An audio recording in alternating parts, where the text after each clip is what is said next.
System भाई देखिए, आपका जो पेपर था कॉम्प्लेक्स एनालिसिस,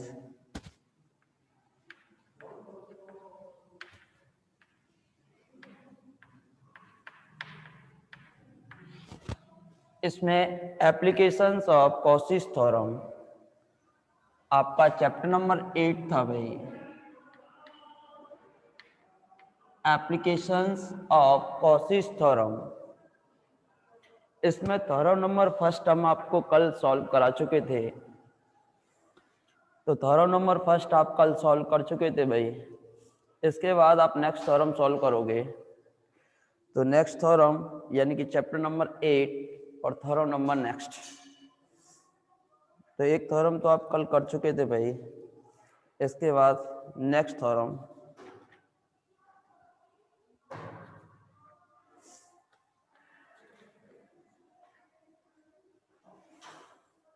तो नेक्स्ट थ्योरम, तो सबसे पहले आप एक लेमा प्रूव करोगे भाई।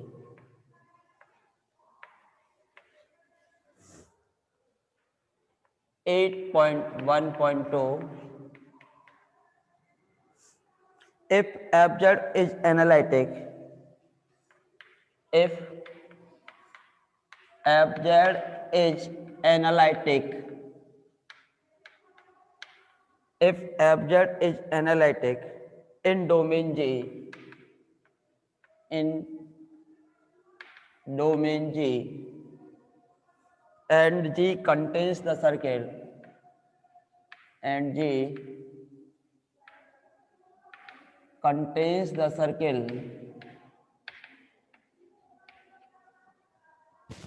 C1 z minus z naught equals to R, then fz0 equals to 1 upon 2 pi 0 to 2 pi f z naught plus R e की power iota theta d theta।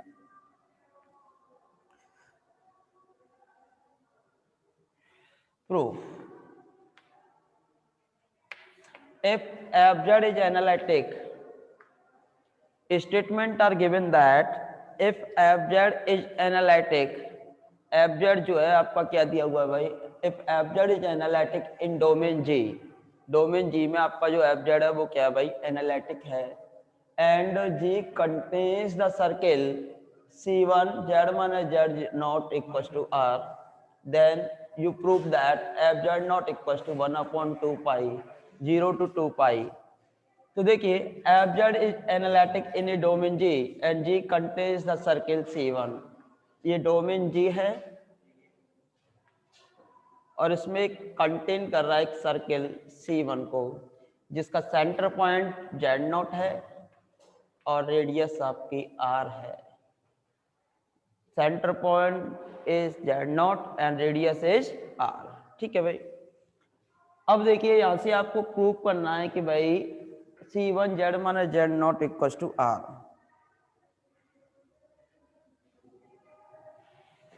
Equation of C1 is z minus z nought equal to R। तो इसे क्या लिख सकते हो भाई, z minus z nought equal to R e की power iota theta. कोई problem? z minus z nought equal to R e की पावर आयोटा थीटा। तो z इक्वल टू कितना हो गया आपका, z nought plus R e की power iota theta, and dz equal to, and dz equal to हो गया आपका, and dz equal to derivative with respect to z, तो 0 R आयोटा e की पावर आयोटा थीटा, थीटा का derivative होगा आपका d थीटा, where theta lies 0 to 2 pi, value of theta lies between 0 to 2 pi।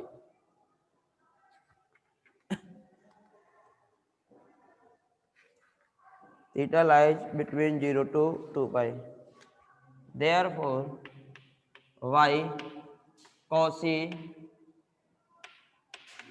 integral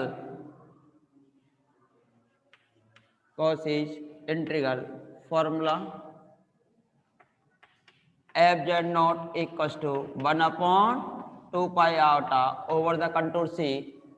भाई quasi integral theorem लगेगी क्योंकि F Z analytic दिया हुआ है डोमेन जी में, तो 1 upon 2 pi iota over the contour C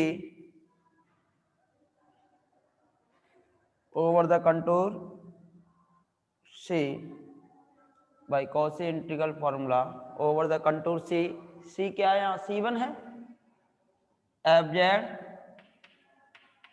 D Z upon Z minus Z nought, F Z D Z upon Z minus Z not.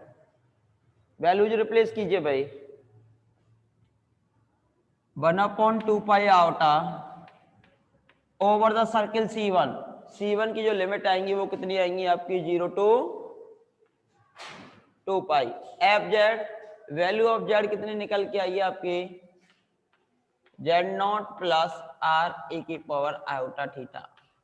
Value of D Z R iota E की power iota theta D theta upon Z minus Z nought R E की power iota theta. जो term cancel हो रही है उन्हें cancel कीजिए भाई, are E की पावर आयोटा थीटा से आर ई की पावर आयोटा थीटा कैंसिल और आयोटा से आपका आयोटा कैंसिल। तो ये जो टर्म बचेगी 1 upon 2 pi 0 to 2 pi F Z not plus R E की power iota theta D theta. यही आपको प्रूव करना था भाई, यही आपको क्या करना था भाई, प्रूफ। तो इस प्रकार आप इसे आसानी से प्रूव कर सकते हो। तो ये लीमा थी आपके कॉसी इंटीग्रल फॉर्मूला आपने अप्लाई किया इसमें, और कॉसी इंटीग्रल फॉर्मूले में केवल C1 सर्कल की वैल्यू रख दी 0 से 2 पाई, एफ जेड की वैल्यू रिप्लेस की, डी जेड की वैल्यू रिप्लेस की और जेड माइनस जेड नॉट की वैल्यू रिप्लेस की और आपका आंसर निकल के आ गया। और आपका ये आंसर है वो क्या हो गया भाई, निकल के आ गया। अब देखिए इसके बाद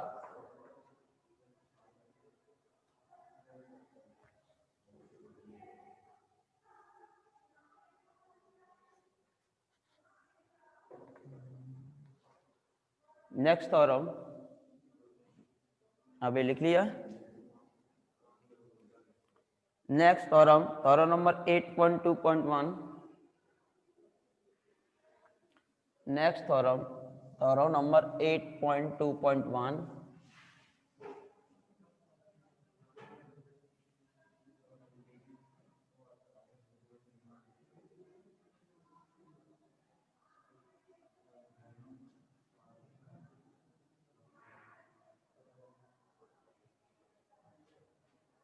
थ्योरम एडिंग डालोगे derivative of an analytic function,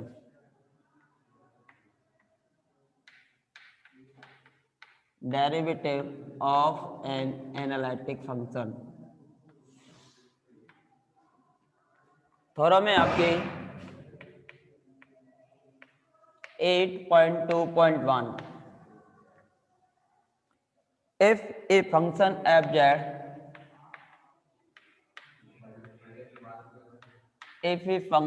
fz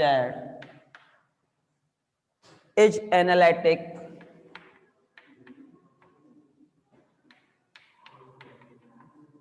within and on a simple closed contour से,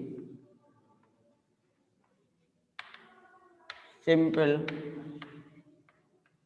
closed contour से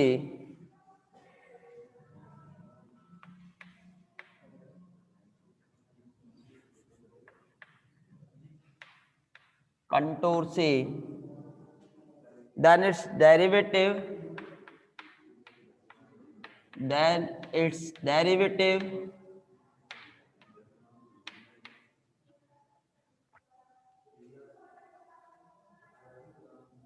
at any point z naught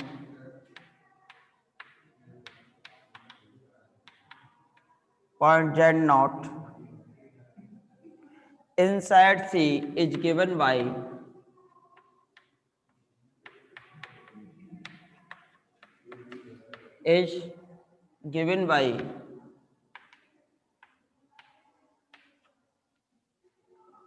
f dash z naught equals to 1 upon 2 pi iota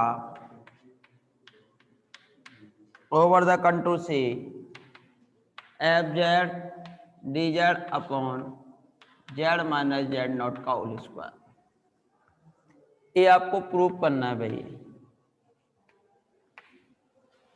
F Z D Z upon Z minus Z naught का whole square. F Z D Z upon Z minus Z naught का whole square. ठीक है भाई, ये आपको क्या करना है भाई, प्रूव करना।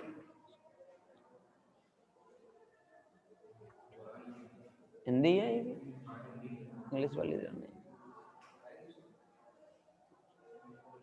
होगी, दोनों के पास एक है। F z z minus Z nought equal to are.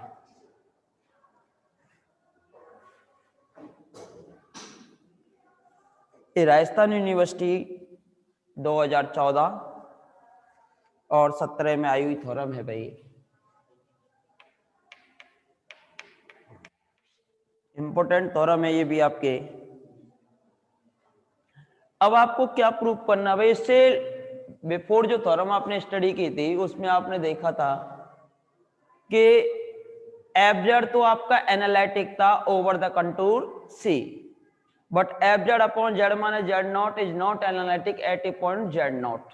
ठीक है, in this case 1 upon 2 pi iota over the contour C f Z D z z minus Z nought equal to आया था आपका एफ जेड जीरो।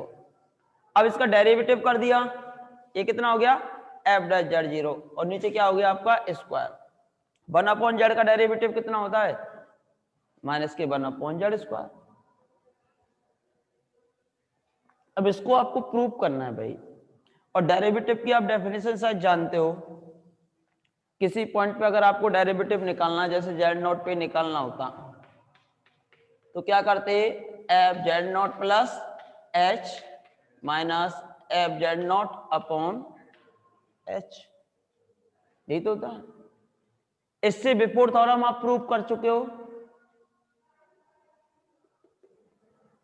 वहां से किसकी value निकाल सकते हो आप, वहां से किसकी वैल्यू निकाल सकते हो भाई, एफ जेड नॉट की। देखो इससे पहली थ्योरम प्रूव की थी आपने, 1 upon 2 pi iota over the contour से F Z upon Z minus, ये किसकी वैल्यू थी, एफ जेड नॉट की, निकाली थी इससे पहले। अगर हम जेड नॉट प्लस एच की निकालें तो जेड नॉट के स्थान पे क्या रिप्लेस कर दोगे आप, 2 pi iota over the contour से एफ जेड, तो जेड नॉट के स्थान पे कितना रिप्लेस हो जाएगा, जेड नॉट प्लस एच। कोई प्रॉब्लम, इसकी वैल्यू आ गई, इसकी वैल्यू आ गई, इसमें से इसको सबस्ट्रैक्ट करेंगे, एच से डिवाइड करेंगे, और ये किसके इक्वल निकलेगा आपका, एफ डैश जेड जीरो के इक्वल निकलेगा। अब जैसे हमने वो थ्योरम प्रूव की थी वैसे ही ये चलेगी, लेकिन यहां से हमें किसकी वैल्यू निकालनी पड़ेगी, एफ जेड नॉट की और F Z not plus H की, तभी आप कौन सी डेरिवेटिव वाली कंडीशन अप्लाई कर पाओगे। ठीक है भाई, तो आप डेरिवेटिव वाली कंडीशन अप्लाई करोगे तो उसके लिए आवश्यक है कि आपको डेरिवेटिव की डेफिनेशन आनी चाहिए। ठीक है भाई, तो प्रूफ लिखिए भाई इसका, let z0 plus h v any point in the neighborhood of the point z naught, in the neighborhood of the point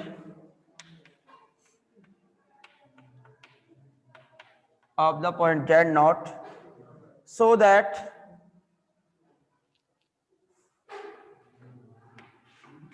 then by Cauchy's integral formula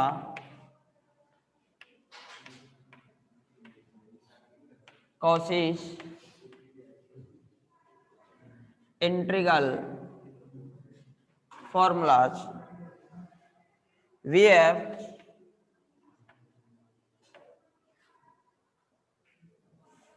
हाँ भाई क्या जानते हो आप, लिखिए शायद तो ये तो जानते हो f Z nought equal to 1/2 iota over the contour C f Z D Z upon Z minus Z nought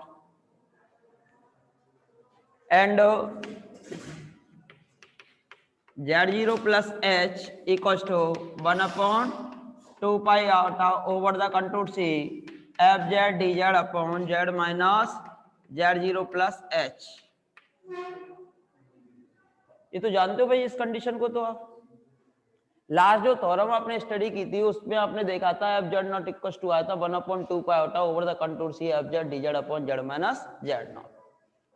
अब आपको डेरिवेटिव प्रूव करना है। डेरिवेटिव प्रूव करने के लिए आप डेरिवेटिव जानते हो F A plus H minus F A upon H. अब ए प्लस एच निकालना है, जेड जीरो पे डेरिवेटिव निकालना है तो जेड जीरो प्लस एच निकालोगे। But last Cauchy integral formula आपने पढ़ा था f Z nought equal to होता है आपका 1/2 होता over the contour C f Z D Z upon Z minus Z nought. अब जेड नॉट के स्थान पे अगर आप z not plus h replace करोगे तो यहाँ भी जेड नॉट के स्थान पे आपको कितना रिप्लेस हो जाएगा, जेड नॉट प्लस एच। तो यहाँ भी आप z not plus h replace कर दोगे। अब इसे सॉल्व करेंगे भाई, तो सॉल्व कीजिए।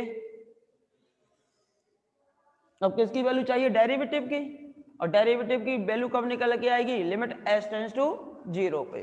तो अब आप वैल्यू निकालिए भाई, अच्छी थ्योरम है आपकी। तो एस अब हमें वैल्यू चाहिए किसकी, F Z not plus H minus F Z not और अपॉन में एच। निकालो भाई इसकी वैल्यू, क्या आप निकाल पाओगे? देखो F Z not plus H 1/2 होता, एफ जेड नॉट 1/2 होता, ठीक है। दोनों में से कितना कॉमन आ जाएगा आपका, 1/2 होता। और किससे डिवाइड कर रहे हो, एस से। किससे डिवाइड कर रहे हो, एस से। तो कितना आ जाएगा यहां से 1/2 आयोटा एच। अब क्या बचा, इंटीग्रेशन ऑफ 1/2 आयोटा एच बचा, यहां से इंटीग्रेशन ऑफ, हाँ भाई और क्या कॉमन आ रहा है यहां से बताइए, F Z D Z, F Z D Z. दोनों का इंटीग्रेशन कंटूर सी पे है तो एफ जेड डी जेड दोनों से क्या आ जाएगा आपका, कॉमन आ जाएगा। तो यहां से कितना बचेगा, जेड जीरो प्लस एच की तो वैल्यू आ रही है ये Z minus Z not plus का एच माइनस ये कितना आ रही है भाई, Z minus Z not. Common कितना आ गया यहां से, एफ जेड डी जेड। कोई दिक्कत, इसकी वैल्यू ये निकल के आ गई भाई। इसे सॉल्व कीजिए, इस वैल्यू को सॉल्व कीजिए भाई, एलसीएम लीजिए और सॉल्व कीजिए। देखिए 1/2 iota H Z minus Z naught minus H as a LCM. तो ये आएगा आपका Z minus Z naught minus Z और minus minus plus Z not plus का H upon Z minus Z naught minus का H और एक condition आ गई आपकी जेड माइनस जेड नॉट और ये F Z D z. Z not से आपका जेड नॉट कैंसिल और जेड से आपका जेड कैंसिल, तो कितना बचा एच, और एच से आपका एच भी कैंसिल हो जाएगा, हो जाएगा। तो एच से आपका एच भी कैंसिल हो जाएगा तो ये टर्म बचेगी 1/2 आउटा ओवर द कंटूर सी और एस से एस कैंसिल हो चुका है तो ये बचा आपका F Z D Z upon Z minus Z not और ये बचेगा Z minus Z naught minus H, Z minus Z naught minus H, Z minus Z naught minus H. यहां तक किसी को कोई प्रॉब्लम नहीं है भाई, और आगे भी कोई प्रॉब्लम नहीं होगी।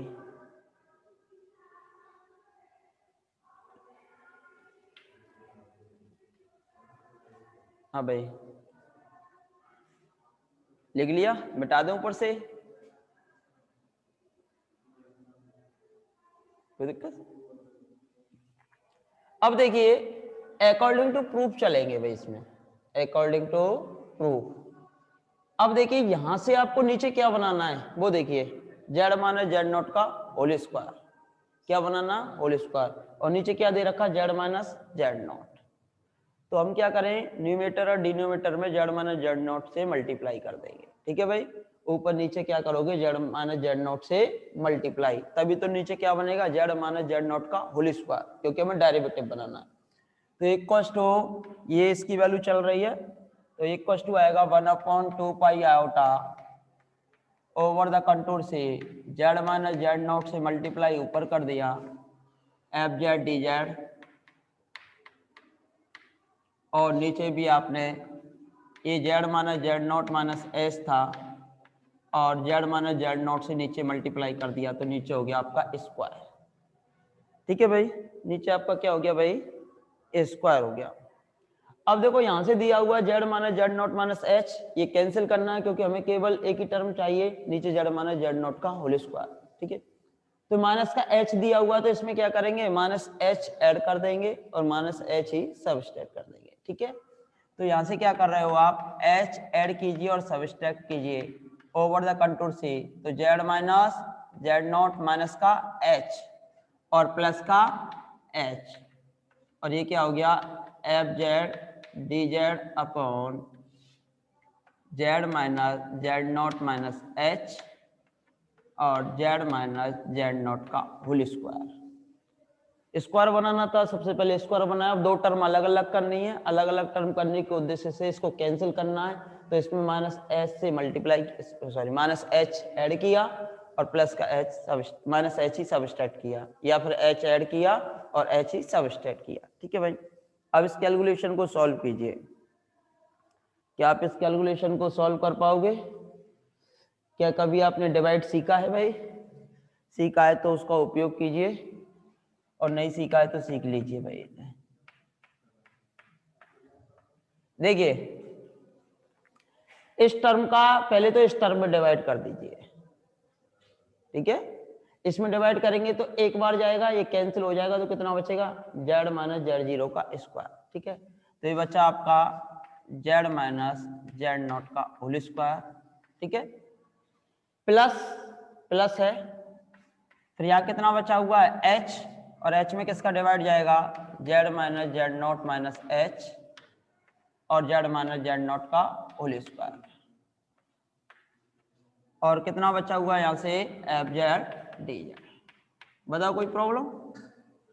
पहले इसका इन तीनों टर्मों में डिवाइड कर दिया तो वन टाइम कैंसिल, तो ये बचा केवल एफ जेड डी जेड, और एक बार हमने क्या किया, इसमें डिवाइड कर दिया, इसमें अलग से डिवाइड किया, तो ये वाली टर्म आ गई, कोई दिक्कत? अब इन दोनों टर्मों को सेपरेट सेपरेट कीजिए और फिर इसे सॉल्व कीजिए भाई।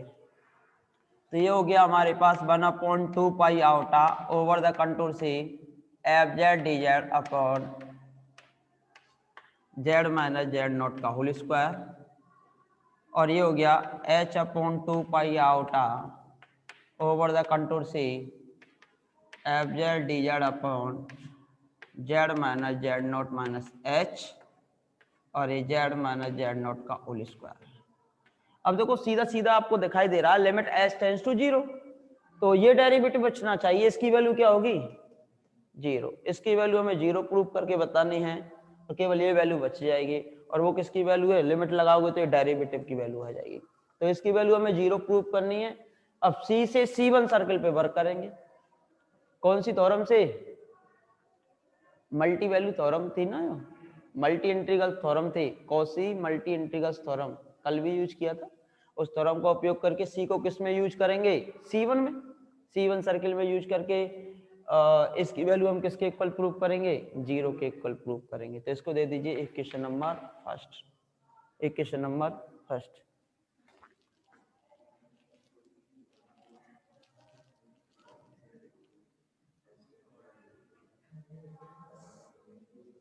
देखिए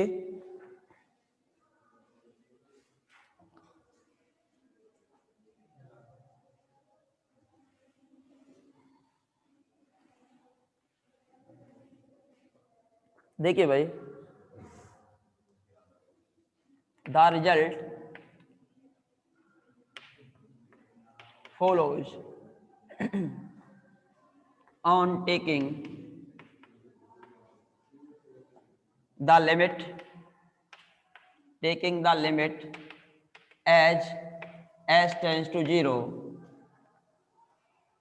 if we can show that, जैसे लिमिट एस टेंस टू 0 लेंगे तो हमें क्या शो करना होगा, इसकी वैल्यू किसके इक्वल जानी चाहिए, 0 के इक्वल जानी चाहिए. We can show that the last term of one approaches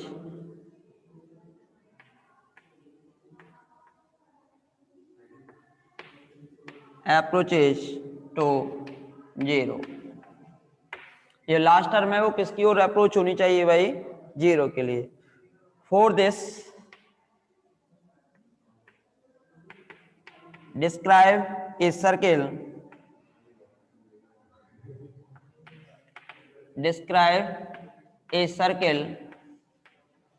C1 with center is Z0 and radius is R, such that C1 lies entirely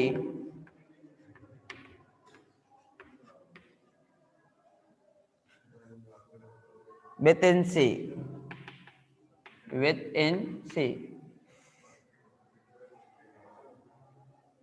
Then by Cauchy's theorem for multiply connected region,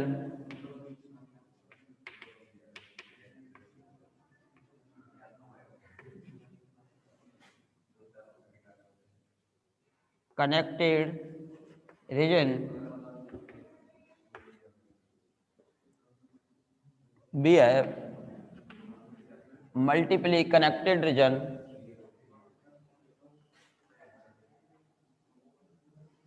we have h/2 pi outta. इसकी value निकालो भाई. इसको किस में convert कर देंगे, C से C1 में. जो पूरा वर्क करेंगे अब C1 सर्किल पे वर्क करेंगे. ठीक है भाई.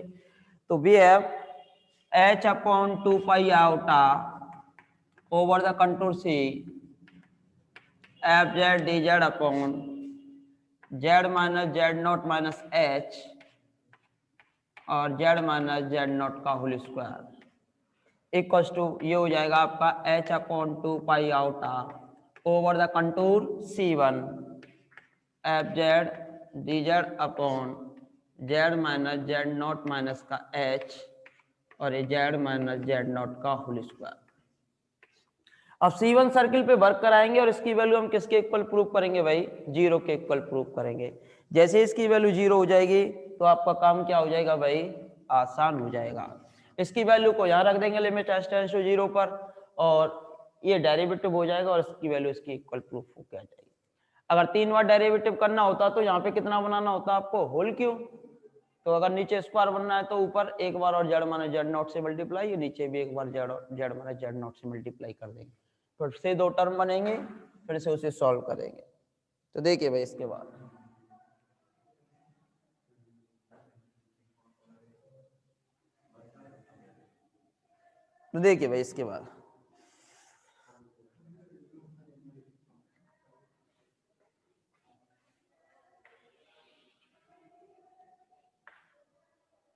क्लोज कर्व C या क्लोज कंटूर C.